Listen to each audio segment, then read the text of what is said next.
Hey, it's Mika. This podfic contains a somewhat graphic depiction of sex, so if you're under the age of 18, I would not recommend listening to this. Otherwise, enjoy.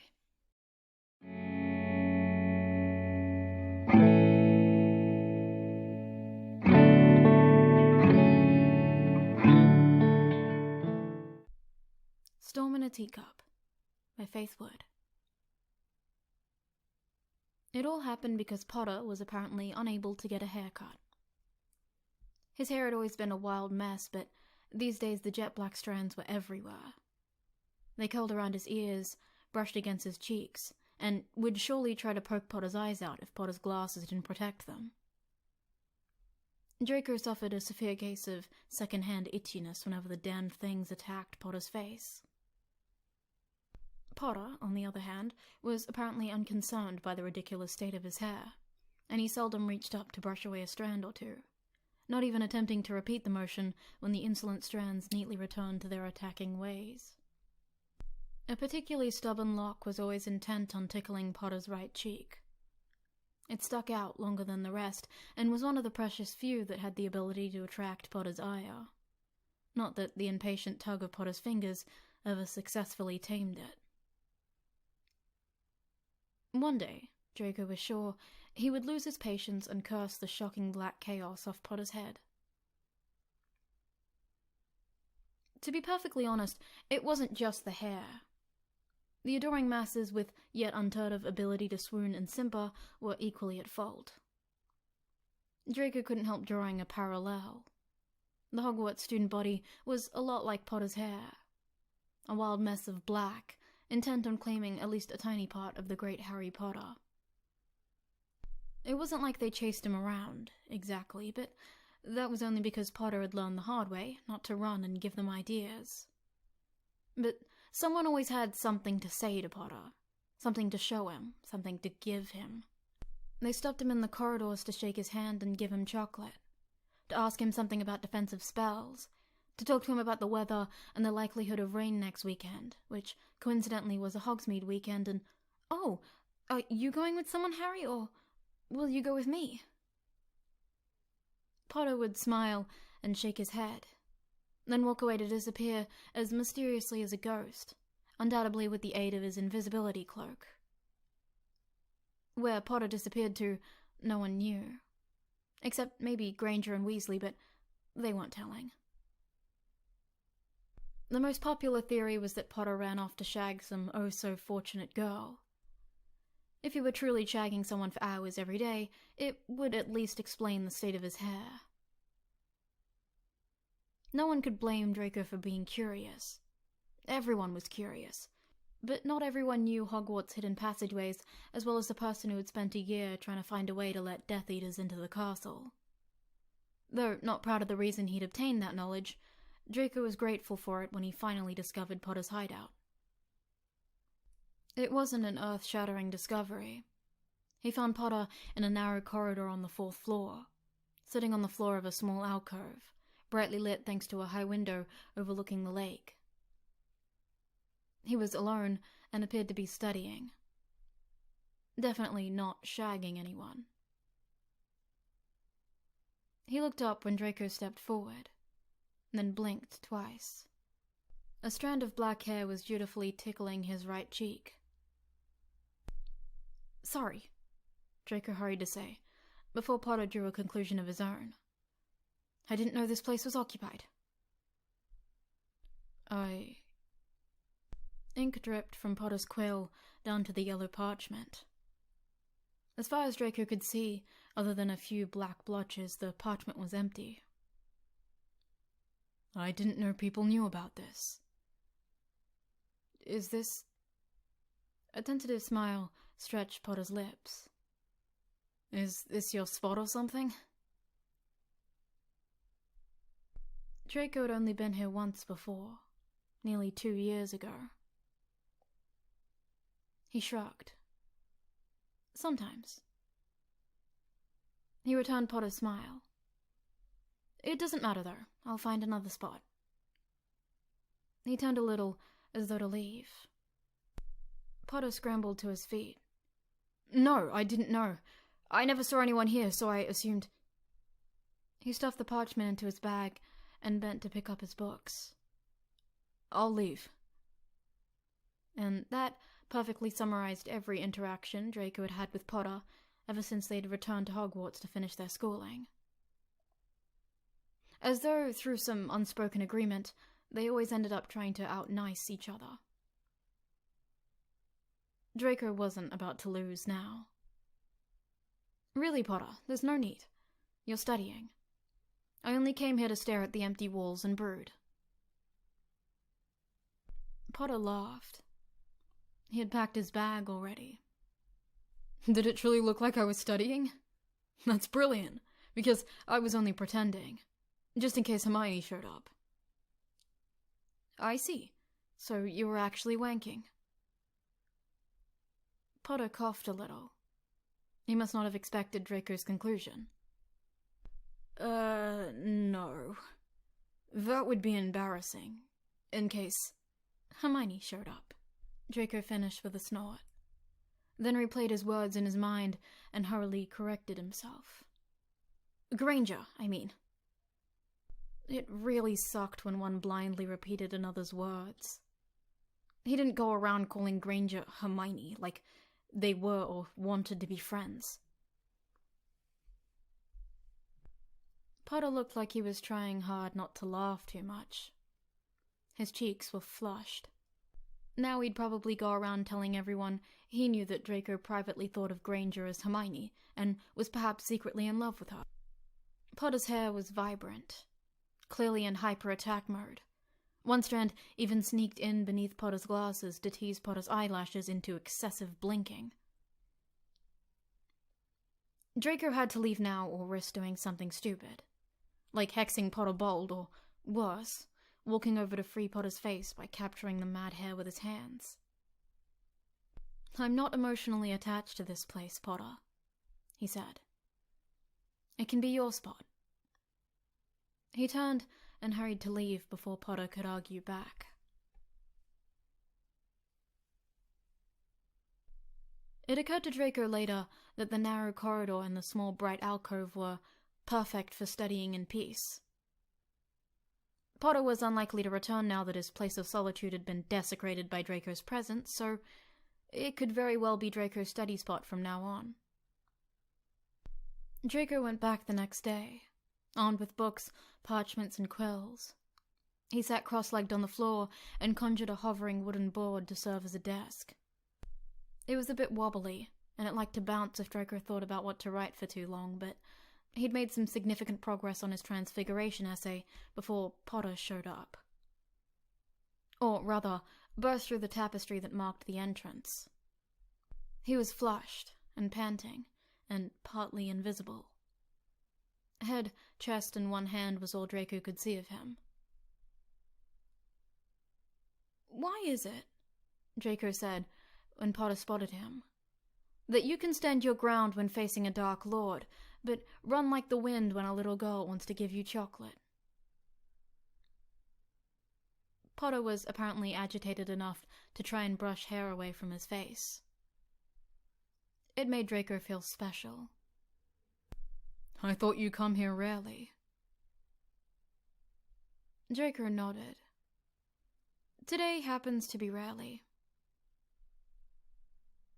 Potter clearly didn't feel like being nice this time. Fine then. He struggled with the invisibility cloak, trying to pull it back over his shoulders. You're being ridiculous, Potter. There's plenty of room here, and I'm writing an essay in absolute silence. If you didn't actually come here to wank, just sit down and study. I promise not to give you any chocolate, or talk to you, or acknowledge you in any way. Potter yanked off the cloak, then paused, staring at Draco. I did come here to wank, he said at last, but walked over rather than left. Draco eyed Potter warily as he slid to the floor on the opposite side of the alcove. If you whip it out now, Potter, I will hex you. I'll try to contain myself. Potter stuffed the shimmering cloak into his backpack. Then he took out his transfiguration homework. I don't suppose you'll let me copy your transfiguration essay? Sure I will, Draco said, liking the way Potter's eyebrows rose in surprise. I want a gallon per sentence. Potter was startled into a laugh. It brightened his whole face. Teeth flashing white, eyes green, cheeks pink. The familiar strand of black hair touched his right cheek. Draco glared at him. Potter took out a quill, shaking his head. Will you at least make me that hover desk thing you have there? Draco tried to think of a reason not to do it, but his treacherous hand had already picked up his wand. If it shuts you up, he said, and conjured a board for Potter. Potter did, in fact, shut up, and Draco returned to his essay. He tried very hard to ignore Potter's presence and not look up again.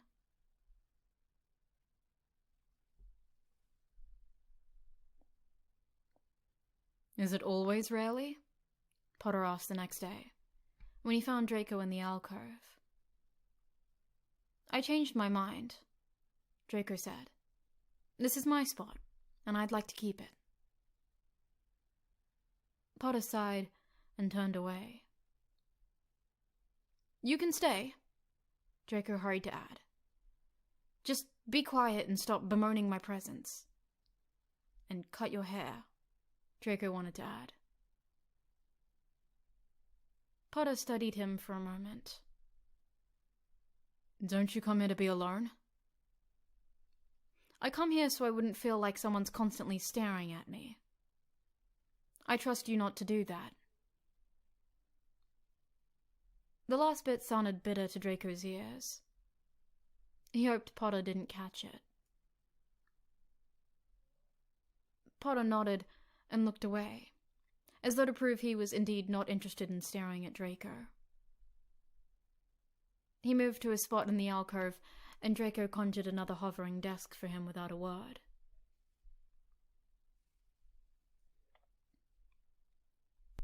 Potter was a surprisingly pleasant study partner. He was very quiet, didn't make odd sounds with his mouth like Goyle, or sniff and sigh a lot like Pansy, nor did he have a twitchy leg and restless fingers like Blaze. Potter had a tendency to drift off somewhere far away, staring at his parchment completely frozen, eyes wide and lips pursed. Sometimes he looked disturbingly vulnerable in those moments. Other times he looked angry, as furious and intense as he looked that day he brought down Voldemort with Draco's wand. Draco didn't even want to imagine what went through Potter's mind in those moments, although he was sort of dying to ask and find out. He tried to do it, too, several times, at least once every time they ended up studying together. But his intended question, "What are you thinking?" transformed into most mundane things by the time it reached his lips. "Do you have a spare quill?" he asked once, and Potter's gaze snapped up to burn through Draco, before clearing. "Sure," Potter said, and then pulled a quill from his bag. Their knuckles knocked together when Potter handed him the quill. It was a wretched quill, it turned out. It made all of Draco's letters look mismatched and quivery. "Our new transfiguration teacher is a troll for making us write this," Draco declared another time. Potter blinked, then shook his head. "Don't insult trolls. They're so much cooler. They have big, thick clubs. I bet Professor Tam's club is really small." "Like them big and thick, then, do you?" Draco had to ask. "Doesn't everyone?" Potter grinned, and returned to his studies. Draco thought about big, thick clubs for the rest of the day. "I'll write your potions essay if you write my defense essay," Draco suggested one day. Potter looked delighted. He even brushed away the stupid strand of hair clinging to his cheek, as though he guessed it annoyed Draco.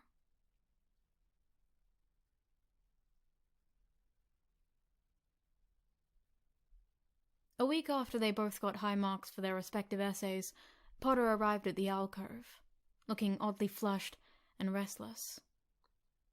He fidgeted and tapped his parchment with his quill, so much Draco lost his patience. "What is it, Potter?" Potter looked up and stared at him for so long, Draco had time to think of 15 different ways to describe the brightness of Potter's green eyes. And then Potter said, "I'm gay." And Draco said nothing at all, because he was busy contemplating whether or not to cast a purging spell on his ears, or an anti-random babbling charm on Potter. "I like blokes," Potter said, because Draco's silence must have given him an urge to clarify. "I want to shag blokes," he added. "Well, not all of them, just a few. Well, I wouldn't mind shagging a few girls either, especially the athletic ones, and funny, loud ones, but mostly blokes. I think about it a lot. Too much, in fact."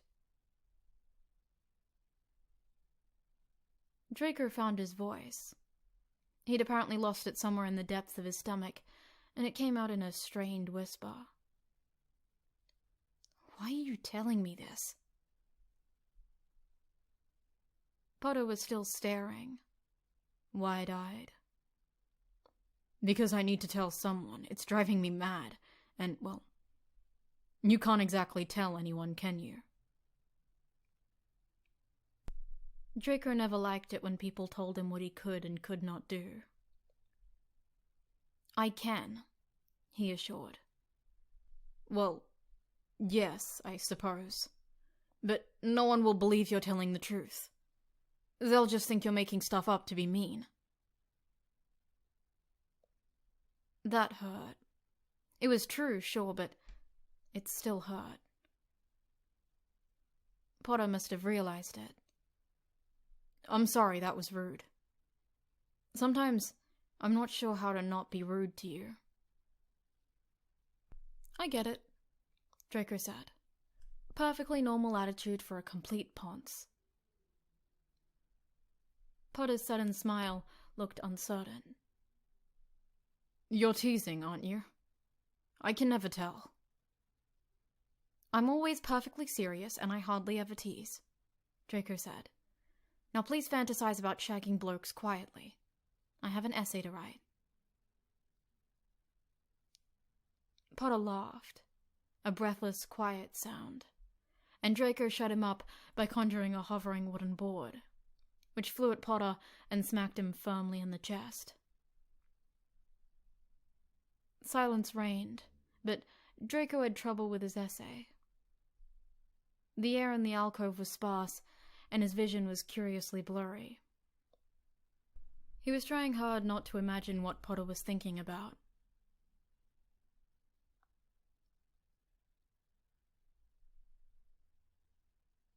Four days later, Potter stared at his charms homework with an accusing sort of scrutiny, as though he'd ordered it to write himself, but it stubbornly refused. A narrow beam of fading sunlight illuminated his face. The warmth of it pinked his cheeks and dried his lips. He kept pulling his bottom lip between his teeth, only to release it seconds later. Each time, it looked fuller and redder. One black strand of hair was sneaking towards the bridge of his nose. "Have you told your friends?" Draco asked. Potter looked up with a twitch of his head that sent the daring lock of hair to the side, where it had to satisfy itself by tickling Potter's eyebrow. "Told them I hadn't written my fabulous potions essay, you mean? Of course not. Hermione is so jealous. She accused me of cheating again, but she has no proof. About wanting to shag blokes, you idiot. A smile tugged on his lips. It was rather fabulous, wasn't it? He blinked. Wait, what do you mean she accused you of cheating again? Cheating at potions? You've done it before? Oh, in our 6th year? I knew it! Potter's hovering desk bounced. A quick tap of his quill against the parchment made it stop. No, I didn't. Didn't what? Cheat? Tell them you're gay? Both. Why not? Potter shook his head sadly. Because cheating is wrong. Potter... Besides, I was just following a different set of instructions. It's not technically cheating. Potter, I'm referring to your newfound desire to shag blokes. He frowned. Whose instructions were you following, then? It's not newfound exactly. I've had fantasies about blokes before. Potter seemed to drift off for a moment, probably having a shockingly inappropriate fantasy right then and there. And then he blinked and added, They were Snape's instructions. Snape instructed you to fantasize about blokes? Potter's scowl dislodged the strand clinging to his eyebrow, and it slid lower, nearly poking his eye out. It served him right for scowling. He rescued his eye with a shake of his head. I had an old potions book filled with Snape's instructions, and I followed them. And that's why I was better at potions in our 6th year. Snape wasn't our potions teacher in 6th year, Draco pointed out, distracted. There were more important things to think about. He assumed an air of nonchalance and added, So, who were you fantasizing about back then? Ginny Weasley. Potter was looking at him through his eyelashes, smiling. And no, he wasn't. That's the whole point. I ignored Slughorn, used Snape's old book, and followed the instructions written in the margins. Ginny Weasley is not a bloke. And you do realize, Potter, you've had Snape's instructions at your disposal for 5 years. Why haven't they helped you before? I didn't know the book was his. Maybe that helped. I never liked listening to what he had to say. And you asked me who I was fantasizing about back then. Well, it was Ginny. That was 2 years ago, though. Other fantasies happened in the meantime.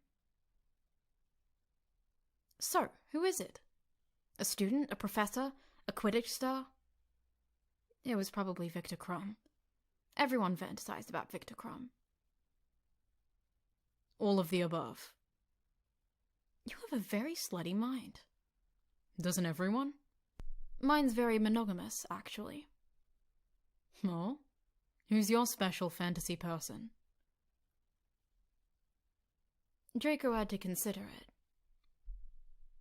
A blurry, sort of undefined thing, he decided. It gives good head. Potter laughed. It was pretty funny, and sadly true. Draco feared he lacked imagination. Visual aspects of it, at least. He really liked his blurry, undefined person, though. Giving it a face would make it real. And real tended to lead to spectacular disappointments. You should tell them, Draco said. About your blurry thing that gives good head? Honestly, what exactly are you afraid of? Weren't Granger and Weasley ready to die for you? You kept saying that in all your interviews. Oh, fuck. You read my interviews? Of course Potter would focus on that. Often, loudly and in public, using my most dramatic voice and all of my limbs for stronger emphasis. It's the highlight of every Saturday evening in the Slytherin common room. Potter's laugh wasn't loud, but his shoulders shook from the force of it. Something warm squeezed in Draco's chest. Potter thought him funny. "I know," Potter said after he calmed down. "And I know exactly how they react. Hermione will be very supportive and tell me it's alright. Probably insist she knew it all along even if she didn't. And Ron will thump my back and be very, very awkward. And then he'll try and set me up with Charlie. He keeps saying Charlie's gay. Everyone does, really." Charlie was probably one of the Weasley brothers. There were so many. Is Charlie the one with the scarred face, or the one without an ear, or the one with the glasses? No, he's the muscular one. With the dragons. Oh. The muscular one. With the dragons. Best say nothing at all, then. You don't want to get mixed up with dragons. They're not very friendly. "I'll tell them eventually," Potter said, because, of course, he wasn't afraid of dragons. These days we sit in the common room and Ron and Hermione discuss what they'll do after school and where they'll live. The most normal conversation you can think of. They're planning their lives, and for the first time in years they don't have to worry about me. I just don't think it's the right time to bring it up. I see. You feel guilty because you and your problems were the main topic of conversation all these years, and you've decided not to bother your friends with them again. But at the same time, you really miss it, so you thought you'd whine at me instead. Potter's foot twitched, as though he wanted to kick Draco, but thought better of it. "You're a complete prick, you know that?" Draco had to laugh. Luckily for me, you like pricks. Potter glared for a second, but then snorted. "You started this conversation. I was minding my own business, not bothering you at all." That wasn't true. Potter was bothering him, with his hair and his lips and his bright face. It was an innocent question, Draco said. Not an open invitation for you to share all your feelings. I just wanted to know if I could start selling my I support Ponzi Poddy badges or not. They're ready for mass production. Potter looked like he didn't know whether to laugh or to hex him. "You are joking, right?" Absolutely not. They're the same old badges, except they no longer flash Potter stinks when pressed. Due to obvious reasons, I changed them to say Potter sucks. The indignant protest Draco expected failed to happen. Potter's lips parted, and then, amazingly, he blushed. He looked down at his homework, shaking his head. "You're joking," he said, and didn't look up again. His face was completely red, though, for at least another half an hour. Draco found it hard to concentrate on his essay. His wooden board wouldn't stop bouncing. Potter was just sitting there, his mind most likely full of thoughts of... well, it was very distracting. That night, Draco thought about their conversation a lot.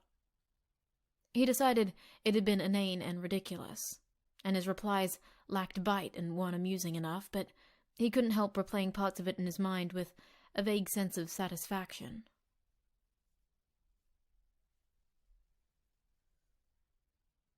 Saturday morning found Draco in a good mood. He had risen earlier than normal and walked down to the pitch, hoping to catch Potter during his morning flight. His fingers were toying with a badge in his pocket. He had charmed it yesterday and planned to offer it to Potter as proof he hadn't been lying. Either Potter would be horrified or he'd laugh himself silly. Both possibilities promised to be endlessly amusing. Sure enough, Potter was already there, flying around the pitch on his firebolt. He wasn't alone, though. The weather was warm and the sky clear, and quite a few other students were in the air playing impromptu Quidditch matches. Others cheered them on from the stands. Draco nearly turned away and left, but Potter spotted him, spun on his broom, and flew straight at him. He reached Draco in seconds and hovered a few feet away, grinning as though drunk. "I hope that's a snitch in your hand, Malfoy," he said, by way of greeting. His face was flushed and sweaty. He must have spent an hour or so doing insane flips and figures just to show off. "Release it if you dare, and we'll see if one of us can catch it first." Draco's fingers wrapped tighter around the badge. He wished it were a snitch. He hadn't expected Potter's invitation, and they didn't really spend any time together outside of their alcove. "It's not. Sorry." Potter looked up at the sky. "Maybe we can steal someone else's?" "I didn't even bring a broom, Potter." Which is odd, I must say. Potter hopped down from his broom and walked closer. Warm air seemed to surround him, reaching out to wrap around Draco's body.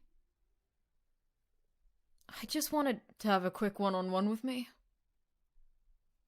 Potter's grin turned lopsided. He leaned in, voice lowering. "Admit it." His warm breath tickled Draco's cheek. Draco's chest hurt. His heart lost its steady beat and throbbed in an erratic, slow rhythm. "Hurry!" Someone yelled. It sounded like Weasley. "We're getting some breakfast! Coming?" Potter looked away and squinted in Weasley's direction. Draco drew a quick breath. "Sure, all right. In a minute," Potter called, then turned back to Draco and cocked his head. "Unless you've changed your mind." Potter was so close, so warm. His eyes seemed to reflect the sun. But something was terribly wrong. Wrong with the moment, with the world around them, with Potter. The way he was looking at Draco, his smile, his flushed face. His hair. His ridiculous, wild hair. Windswept and clinging to every part of Potter's face it could reach. Potter was in too sharp focus. Too bright in a dull world. Draco shook his head to clear it. "All right, then." Potter's sigh sounded exaggerated. "Your loss." He turned. "Wait!" Draco called. Not sure why. Something important had happened, and Draco couldn't figure out what. Potter had broken the moment too soon. He couldn't just leave. "What?" Potter tried to brush a few strands away from his face. It did no good. That long one, the most annoying one, was clinging to his cheek. Draco couldn't stand it anymore. He just couldn't stand it. He took out his wand. Potter blinked at it. Are you planning to hex me?" He sounded bemused, but he was still smiling. "No," Draco said. "This is important. Trust me, and stay still." Potter obeyed. One small vanishing charm, and that strand would be gone forever. He could trim a few others, too. Potter ought to be grateful. Draco focused on Potter's cheek. The skin beneath was pink. Potter's blush spread downward, all the way to his collar, stretching somewhere beneath his shirt. Who knew how far? Evanesco, Draco whispered. The spell flashed bright, but the strand was still there. Draco could hardly believe it. Potter's hair was untouched. His clothes, though, were gone. Someone screamed in the distance. The air filled with gasps and shrieks, laughter and whistles. Potter's eyes were so very wide. He stood naked in the middle of the Quidditch field, with Draco's wand pointing straight at him. The commotion grew louder. People were running towards them, and Potter just stood there, naked, staring. He looked so shocked. Draco opened his mouth.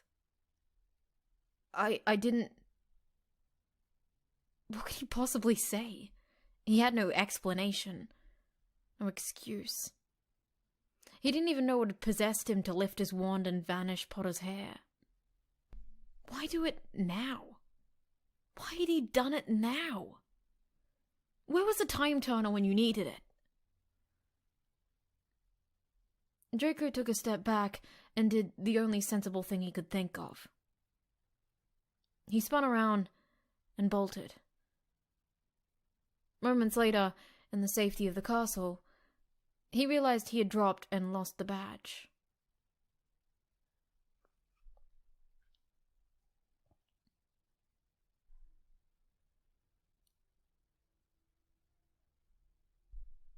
The world didn't end, Draco kept reminding himself the following week.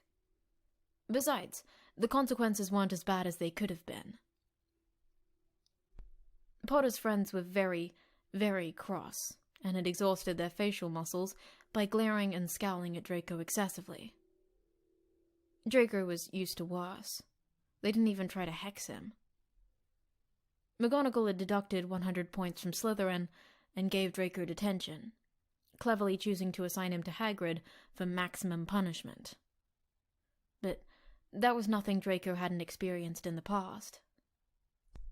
He was a secret hero to many. That was new. Someone had managed to snap a couple of pictures of Potter's nakedness, and many Hogwarts students spent hours fondly staring at the numerous copies. They tended to give Draco thumbs up when they saw him. It would all be quite amusing, actually, if not for the knife embedded in Draco's chest, which loved to twist and poke more deeply whenever Potter looked at him, whenever Potter didn't look at him, whenever he caught someone drooling all over Potter's pictures, whenever Potter was forced to leave the Great Hall with pink cheeks, whenever Draco sat down to study and it wasn't the alcove. He didn't dare go back, even though he knew he'd never find Potter there again. The knife hadn't appeared right away. It had taken 2 days after the event for it to sink in. It happened in the middle of the night, a particularly hot one filled with bad dreams and damp sheets, when Draco woke up with a sudden realization. Potter was his friend. After all these years, Potter was his friend. And now he wasn't.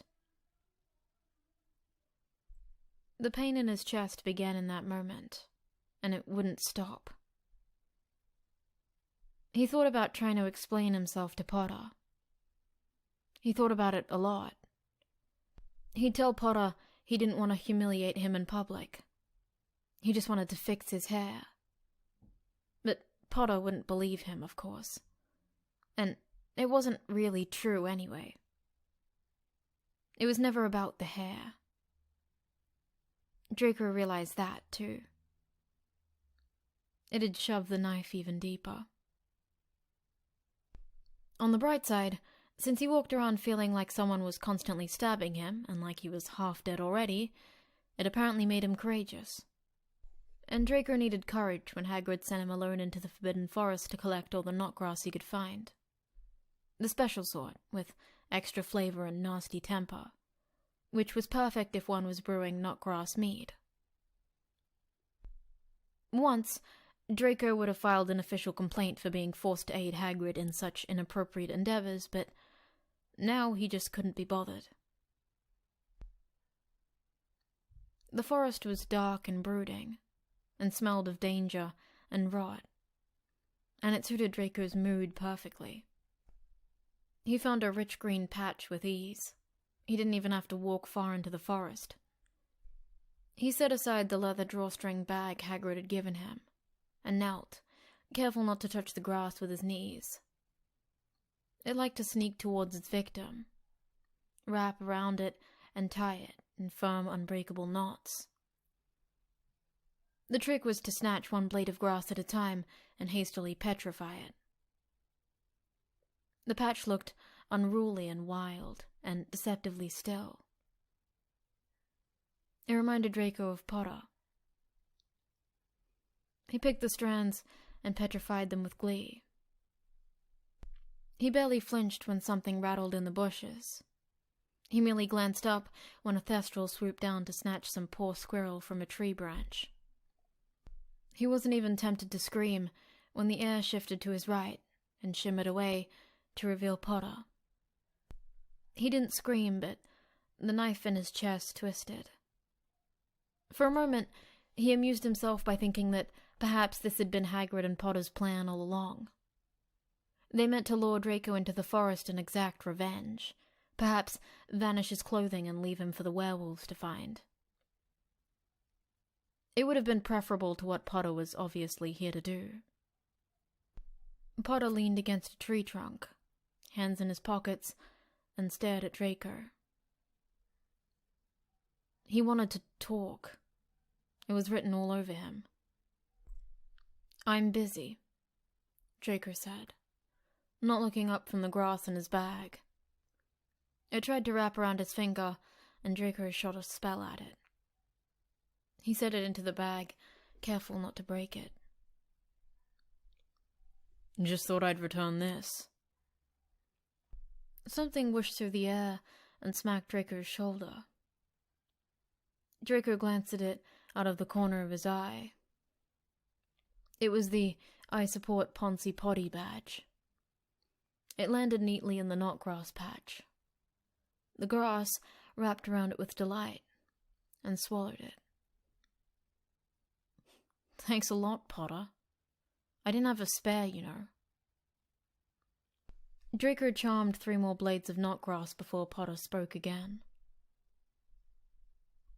"You won't even tell me why you did it?" The knife twisted again. Potter sounded so hurt. "I like making badges. You know that." Draco could almost feel Potter getting angrier. He was silent and still, as though ready to explode any second now. Maybe that was a good thing. Maybe he would hex Draco and leave. "I just want to know why, Malfoy. Did I do something to annoy you, or was this your plan all along? What, were you biding your time? Waiting for me to get so stupid as to let you point your wand at me and hex me? Were you looking for ways to publicly humiliate me from the moment I told you I was gay?"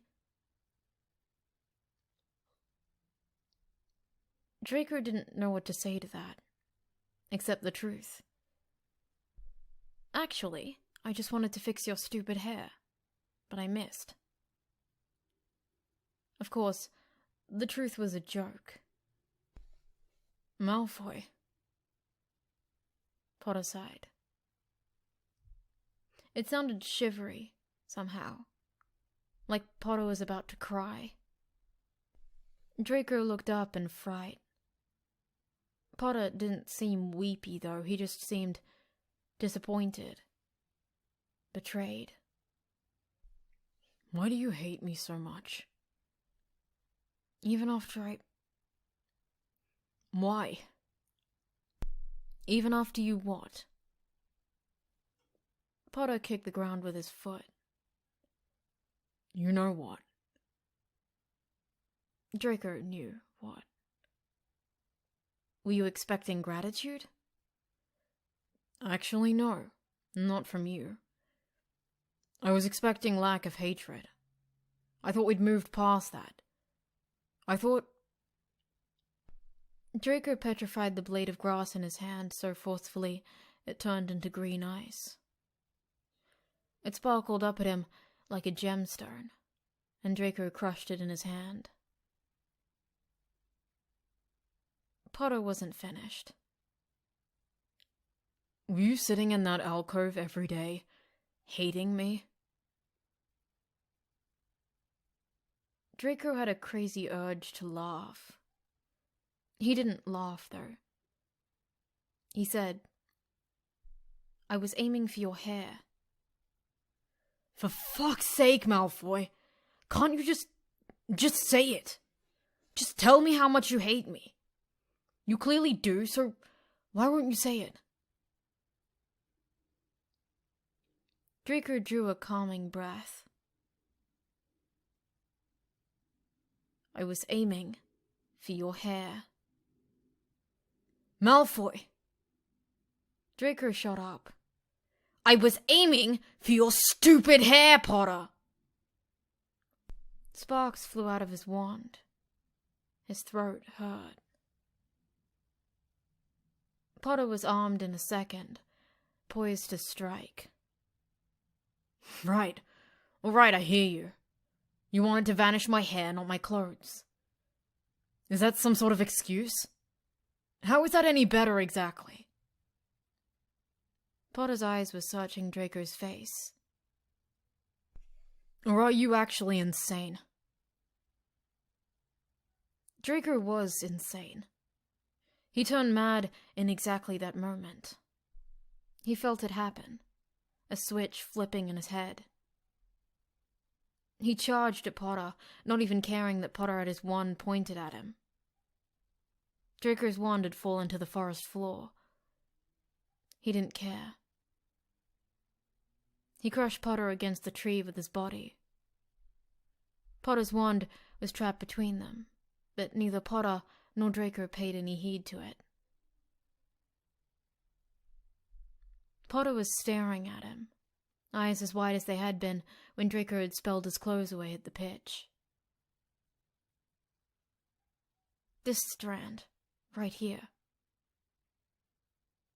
Draco reached up and trapped it between his fingertips. It was the long one, the most hated one that liked Potter's cheek. Potter glanced at it sideways, then looked back at Draco. "I dream about it," Draco said. He dreamt about it a lot, nearly every night. "It was the first thing I saw, you know." Malfoy, Potter whispered. He said it in a way a person would speak to a madman. Draco tugged at the strands in his grip. "You were all sweaty. Your face was dirty. We were all sweaty and dirty, weren't we? Fire does that. Turns everything into heat and dirt. I looked up and there you were. That stupid strand of hair sticking to your cheek. It was so bright I could barely see. I only recognized you because of your stupid hair. Stupid Potter with his stupid hair coming to save me." Potter's eyes were greener than the knot grass. "You think I hate you? Potter, the truth is so much worse. I'm one of them now. I'm one of those you hate the most. One of your adoring fans you're running from. I don't hate you. I want to give you all the fucking chocolate you want. I want to take you to Hogsmeade and buy you a carriage full of treacle tarts. See, I even know they're your favorite. That alcove, that's not my spot. I was looking for you. I was looking for your hideout for weeks, and I found you, and then I went back just to see you again. And, you know, I'd write any essay you want. No charge. I'm pretty sure I'd even strip on a crowded Quidditch pitch if I knew it'd make you laugh." Potter shook his head, very slowly. You wouldn't. I would. Well, I would now because I'm so sorry The knife twisted again. Draco couldn't speak. You wouldn't, Potter repeated. Malfoy, you're babbling nonsense. If I asked you to write my essays for me, you'd tell me to fuck off. No, Potter. You don't understand. I'd write them all for you, I would. I'm like the little girl with the chocolates following you around, hoping for a chance to do something to make you smile at me. Potter smiled, as though to grant Draco's wish. Those chocolates are usually filled with love potions, you know. It doesn't matter. It's the same thing, Potter, you're not listening. Which was terribly annoying, because they were so close. Their foreheads were pressed together. They breathed each other's air, and Potter must have heard Draco's every word, but he just wasn't paying attention. I'm one of them now. One of your mindless fans. I was just really good at hiding it. Potter was whispering now. Do you want my autograph, then? Merlin. I don't want your autograph, Potter. What do you want? Potter's eyes were so close, and so green. I want to stop being your mindless fan. I want to stop feeling like this. It's torture. Potter leaned his head sideways. It is, isn't it? His lips brushed against Draco's. By accident, Draco thought. But then they did it again. Warm, soft pressure reaching down all the way to Draco's chest, melting the knife there away. Are you... Draco spoke against Potter's lips, which made it difficult to breathe. He pulled away just a little. Are you being kind? Warm breath tickled Draco's face as Potter laughed. You really do have a high opinion of me all of a sudden. I'm not being kind. Potter's hand sneaked down to the small of Draco's back. It wasn't my hideout, you know. I found the place the same day you found me. I only went back hoping to see you. Potter's lips twitched. His hand pressed more firmly against Draco's back. Does that make me your fan? I didn't think of it that way, but if that's what we're calling it. Draco had little time to absorb this information, because Potter was kissing him again. Kissing him because he wanted to. That part Draco absorbed with his whole being. Potter's tongue slipped past Draco's lips, and Draco felt himself fall forward, even though there was nowhere to fall, but that was how it felt, like he was slipping into something he'd never break free from. That should have been terrifying, but instead it made Draco happy. So happy he had to break their kiss to laugh. You're Potter, he said, laughing against Potter's cheek. He kissed Potter's cheekbone, moved lower to graze his teeth against Potter's jaw, then to the side to trap Potter's earlobe between his lips so he could nibble on it, and then below to suck on the tender skin there. Stupid, ridiculous Potter, he murmured, mouth full of Potter's taste. Potter's hair was tickling his nose. Draco buried his face in the unruly black mass and breathed in a lungful of apple-scented air. It occurred to Draco, through a kind of haze, that The scent of Potter's hair, no matter how wonderful, probably couldn't have been responsible for his near-orgasmic state. Potter's hands were firm on Draco's hips, their bodies pressed tightly together, rocking, shuddering, maybe even hovering above the ground. Potter's breath was hot on Draco's neck, his teeth and lips sending small shocks of pleasure through Draco's body. It was over shockingly fast. One moment, the pleasure was overwhelming, and the next, it was ebbing away, no matter how hard Draco tried to recapture it. But when he finally opened his eyes and found the strength to lift his head, he realized that in those few moments the world had shifted and changed. He had woken up in the world he glimpsed back at the Quidditch pitch. The dull one, where Potter, whose head had fallen back against the tree, his eyes half closed and his hair a mess, shone brighter than anything else.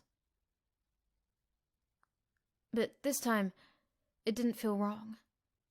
It felt like the most perfect world to live in. Well, Draco shifted. Sticky pants aside and all. Potter was smiling. Will you really buy me a carriage of treacle tarts? I will, Draco vowed. Eventually, one at a time. If I buy you so many at once, you'll eat them all and get sick. Right. And will you really write all my essays? Absolutely. If it makes you happy, the moment you write an essay, I'll happily copy it. Potter frowned at that, and Draco shrugged. The English language is tricky. It's too easy to twist meanings. It's not my fault. Potter cocked his head.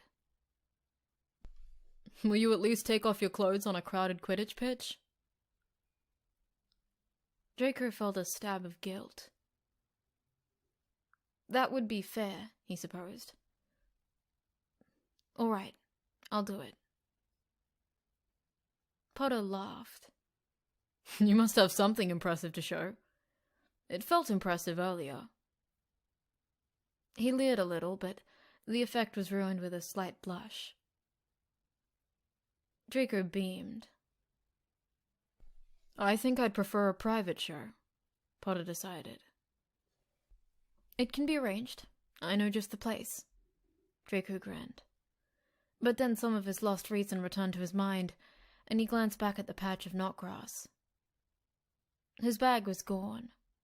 The grass looked inconspicuous and unmoving. Well, I'll do it if you help me serve my detention. It is technically your fault that the stupid grass ate half my efforts. Potter mock sighed. For a person who claims he'll do everything for me, you're kind of high-priced. Potter's bottom lip quivered as he tried to contain his laughter. Draco bent forward and kissed him senseless. My everything, Potter, is worth a lot, he said. Even though he never really thought so before. He thought so now, though, especially with Potter looking at him like he agreed. Like he was even willing to pay the price. I'd better go rescue your bag, then, Potter said, and then went and did just that. He was good at that sort of thing. It made Draco want to kiss him all the time. It was really quite pathetic. But then Potter was nearly eaten by the grass, and Draco had to rescue him. Which was kind of pathetic of Potter too, so Draco thought this thing between them might just work out in the end.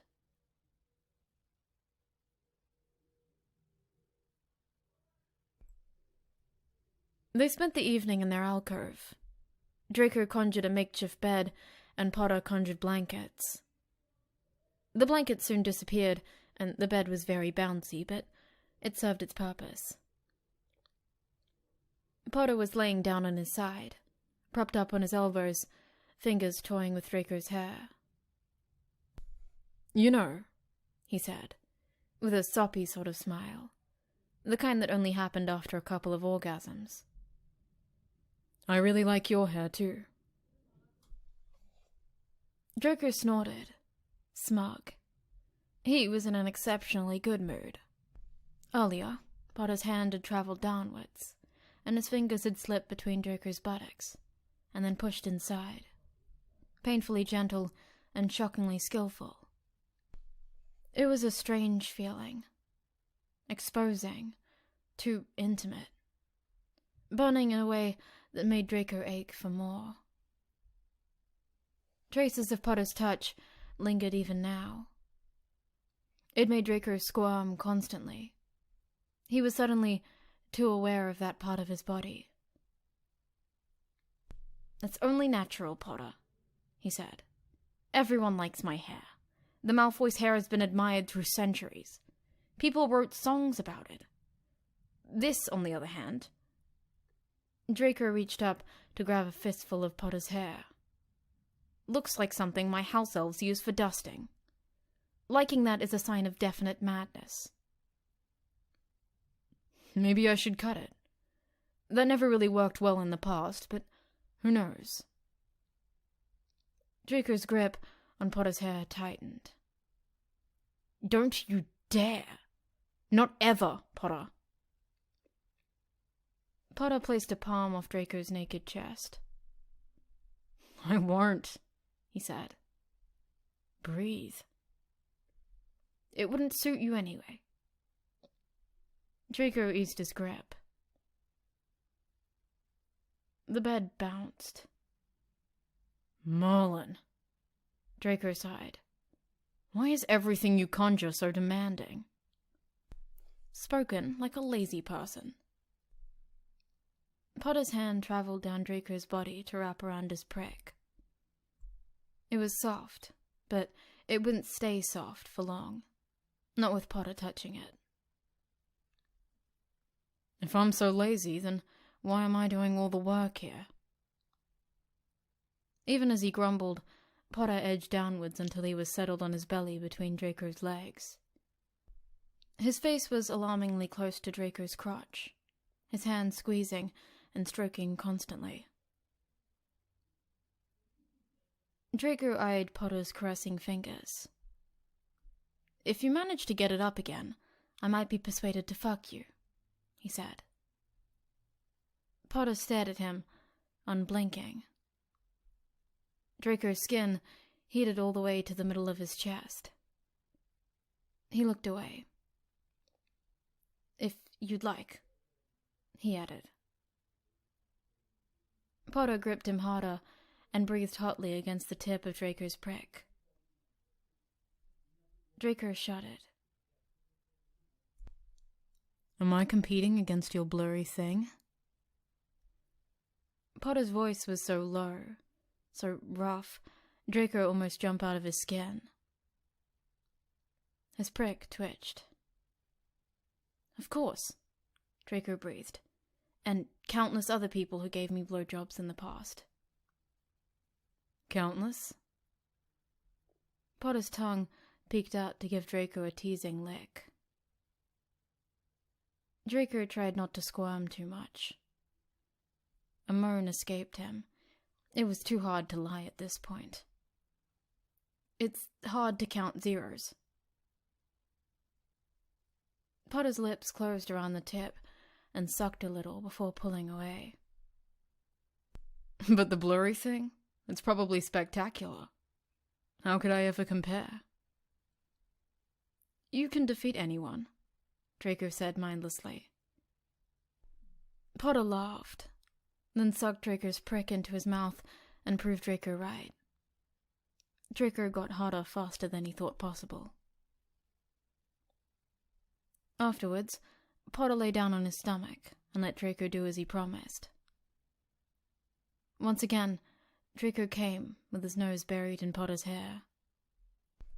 Sticky and sated, deep inside Potter, he decided he could do this forever.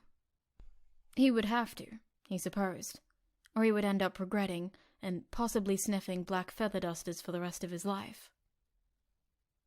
He was stuck with Potter now.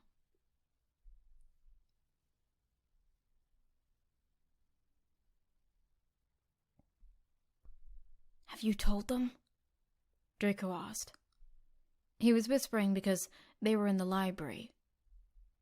Sometimes they'd study there because they stopped studying in the alcove and used it for other purposes. Potter said. Draco glanced at Granger and Weasley. They were studying too, 2 seats away. Well, mostly they were studying, but sometimes they were just sitting there whispering and giving Draco odd looks. Potter had told them that Draco was now his study partner because he felt horrible about that incident at the Quidditch pitch and wanted to redeem himself by helping Potter with potions. Potter's friends were still struggling to swallow that story. Draco heard they suspected that nefarious ploys were afoot. I still don't think it's the right time, Potter said, keeping his voice low. I just don't want to spend hours discussing this with them, and that's exactly what will happen. Draco shook his head. It was time to put his foot down. Granger! He called, ignoring Potter's twitchy head shakes. Someone said, "Shh!" as Granger and Weasley looked at Draco. I just thought I'd tell you, Draco began, that Potter here and I are in love, and are actually planning to live together when we finish school. And we're gay, if the implication of my previous statement wasn't clear. Weasley blinked, and Granger said, right. Then they returned to their studies. See? It took 2 seconds. Draco grinned at Potter, who stared at him in shock. Draco couldn't blame him. They had never really discussed love or living together. Draco looked down at his book, his face hot. A minute later, Weasley whispered, Harry, he is joking, right? Potter laughed. I can never tell, he said, but seemed quite happy about it. Happy enough to grab Draco's chin and give him a sound kiss. If anyone gasped in shock, Draco didn't hear them.